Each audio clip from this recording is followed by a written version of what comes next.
Lori here. Today's business tip is going to be about going live on YouTube if you have a cell phone. So if you're using any kind of mobile device, you can no longer live stream to YouTube unless you have 10,000 followers.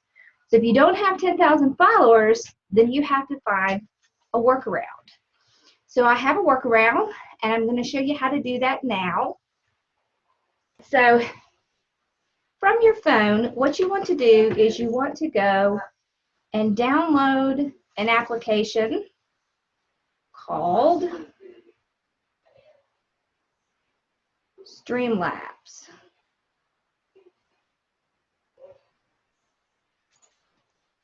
Okay, so you'll see it. It looks like this little guy here has his little sunglasses on, his little glasses.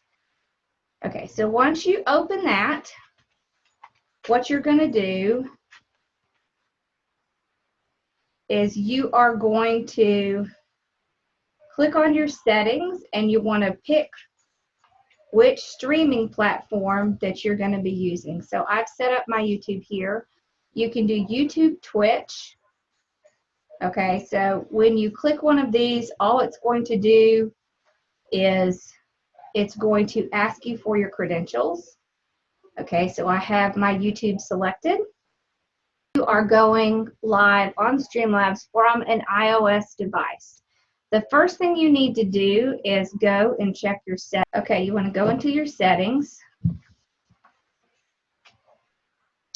go into your control center, customize controls, make sure that you have this screen recording in your phone. Okay, mine is right up here in my controls. Okay, so this is my screen recording right here, this little button. Okay, and I'm going to have to activate that before I go to Streamlabs and go live.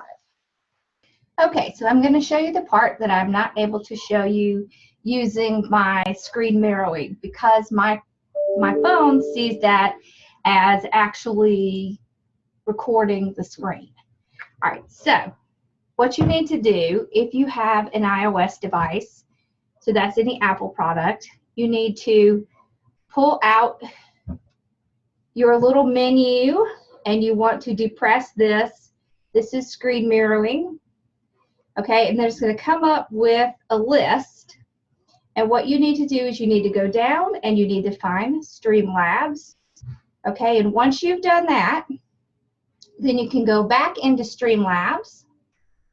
Okay.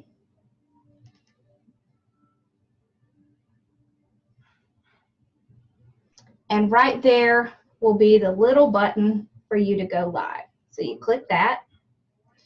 And then it's going to say go live on YouTube. Okay, so you can either use persistent, an active event. So if you already have something set up to go live to, that's what you would pick. Okay. And that's all you do. And then once you're done, you just click it to stop streaming. Okay, so I hope that helps you. So you shouldn't have that problem with an Android device. You should only have to do that with an iOS.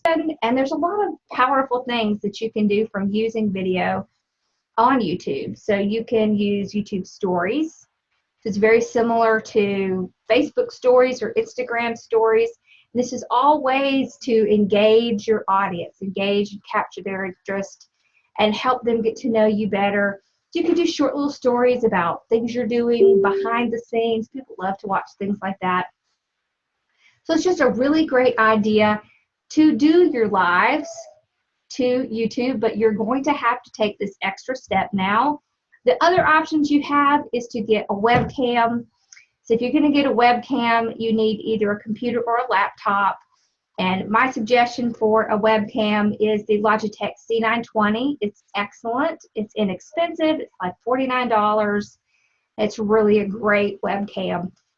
You know, other than that, you're going to need something like a Mevo or a camera that you can connect to OBS. So it's just a great option to do this. And this is a short tip. But I wanted to say something about it because it's something that just recently happened with YouTube, and you still want to be able to go live on YouTube because let's face it, there's only so much you can record on your phone. It's so much easier just to go live. Okay, plus you get to interact with your audience a little bit more if you're doing a live. All right, well, I hope this helps you, and make sure to check out my business success path and become a cubby, or my design group and become a triber. All right, I'll see you soon. Bye-bye.